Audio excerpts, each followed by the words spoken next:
dentro da preocupação de fazer uma teologia saudável, né? A gente tem lembrado que a gente quer falar, a gente está falando sobre antropologia, psicologia, parapsicologia, a gente está falando sobre a própria teologia, sobre igreja, né? Mas também inclui a história bíblica. Como é que a coisa foi se arrumando? É importante detalhes disso para que a gente saia daquela fantasia que foi criada para nós, que a Bíblia não a fantasia era de que a Bíblia, ela em si, ela é muito especial, ela é um livro, botaram muito misticismo na Bíblia. Na verdade, é um livro importante, mas não místico. Ela não precisa de misticismo para ter a autoridade que tem, mas as pessoas enchem ela de misticismo para que as pessoas, né? Eu acredito que é de boa intenção, mas não é o que ela precisa. Tá? É como dizer para a criança, olha, não faça isso porque o bicho-papão vai vir e vai lhe carregar, ou o bicho-papão vai comer. Está errado? Ah, mas é boa intenção para poder a criança ser obediente. Não, está usando um instrumento errado para fazer o certo. Entendeu? Então, uma coisa não justifica a outra. A mesma coisa é encher a Bíblia de misticismo para que ela fique aquela coisa sobrenatural, fora de comum, e que seja uma coisa que atraia a atenção. Porque as pessoas gostam, não quer dizer que seja o melhor, não é, para o ensino bíblico e para o evangelho. Então, sobre a história bíblica, hoje a gente destaca alguns aspectos, não é, importantes. Nesse período aqui, já é a terceira fase, tá, da história bíblica. Aqui Israel, né, aquele reino de 10 tribos que estava no sul, não, no norte, né? No norte, né, lá da Palestina. Então, as 10 tribos agora estavam sob o domínio da Assíria. Assíria. Revelação progressiva, fase 3. É a fase do fraco monoteísmo. O que é isso?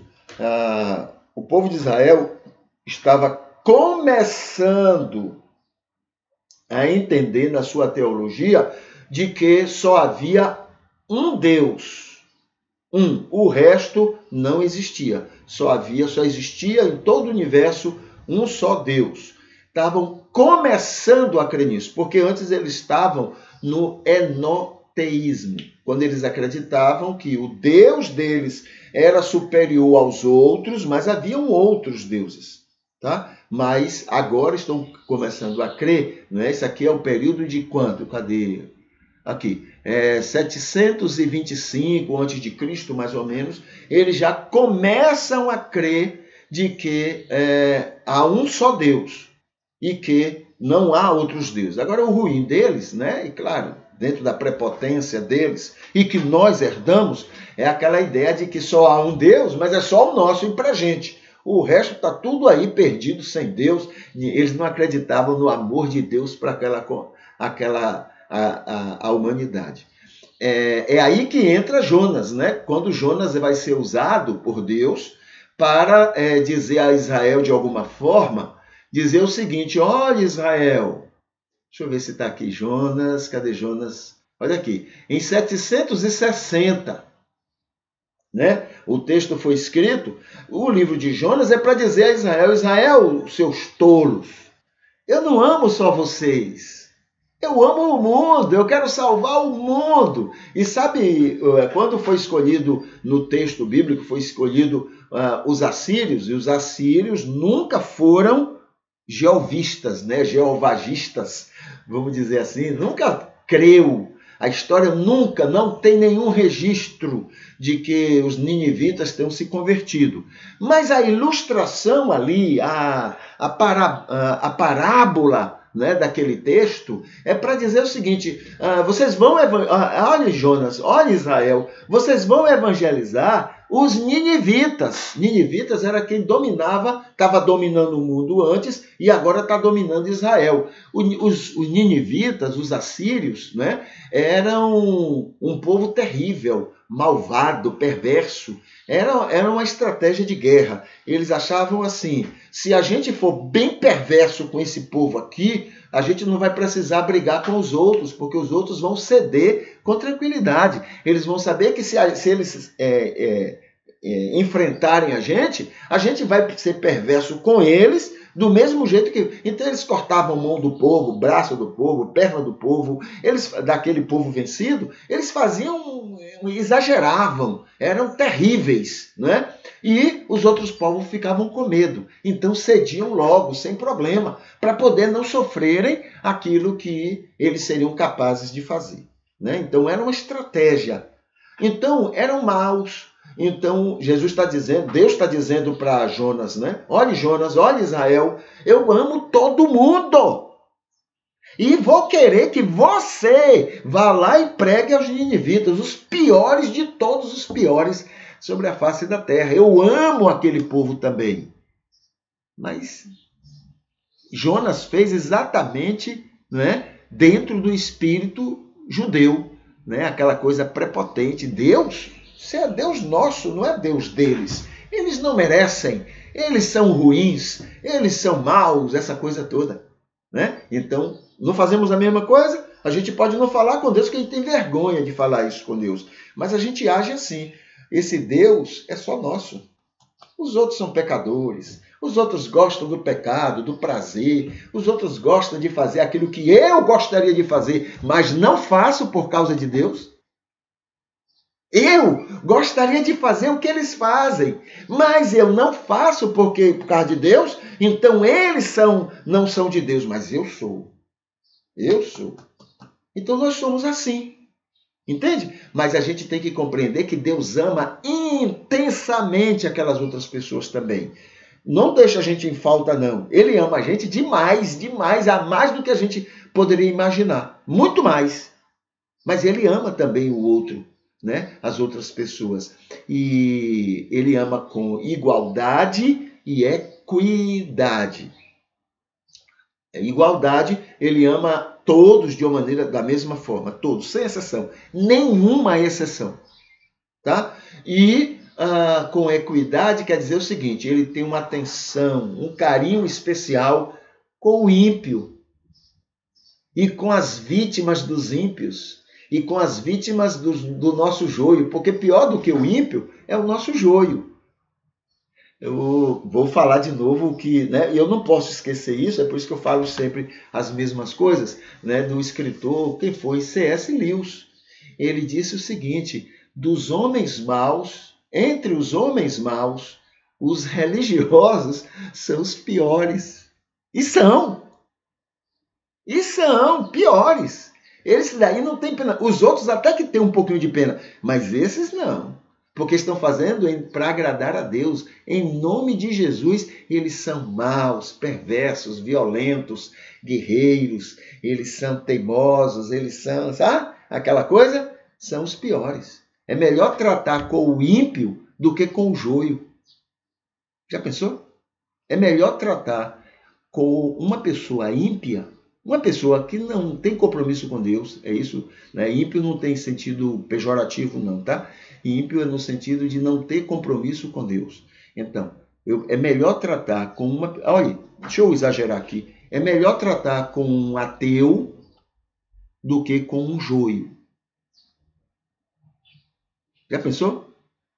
Pois bem. Então esse é o panorama. Quando fala de fraco monoteísmo, é exatamente essa ideia, né, da prepotência de Israel. Então, o Deus é só meu, não é dos outros povos, e só tem um Deus, então esse é nosso. Então eles estão começando a crer que há um só Deus e é o deles. O resto não existe, é mentira. Tá? Então tem aqui, né, nessa fase, olha aqui, tem 725, Judá está sendo governado por Ezequias, Manassés, Amon. 725 também, Israel está sendo dominada pelos assírios, né? e os assírios pegam, até com sua perversidade, e por causa que o povo de Israel sempre foi muito rebelde, muito, é por isso que o cristianismo sofreu, né, com o Império Romano, porque o Império Romano entendia que o cristianismo era do judaísmo, e o judaísmo sempre foi rebelde. Aí quando o povo romano, o Império Romano, entrou em Jerusalém e queimou e destruiu Jerusalém e espalhou os judeus, é por causa da rebeldia dos judeus, entendeu? Rebeldia, não era maldade. Roma não agia dessa forma, entendeu? Tanto que ele governou o Império, a Judéia, muitos anos Pilatos era o procurador, né? Então dominou muitos anos e não fez isso. Mas o povo de Israel continuava ali, embirrando, brigando, fazendo confusão e sendo rebelde, essa coisa toda. Então eles entraram em Jerusalém, queimaram tudo, destruíram tudo e espalharam. Então, olha, aqui nessa cidade, nessa região da Judéia, não vai ficar um judeu. Um judeu. Espalhou tudo. E o cristianismo? Não, o cristianismo também, porque o cristianismo é a mesma coisa. É a mesma coisa, né? Então, esse agarramento do cristianismo ao judaísmo, né, que ainda existe muito. Eu já cheguei a ouvir pregadores cristãos dizerem que Israel é o relógio de Deus. O deusinho dele, né?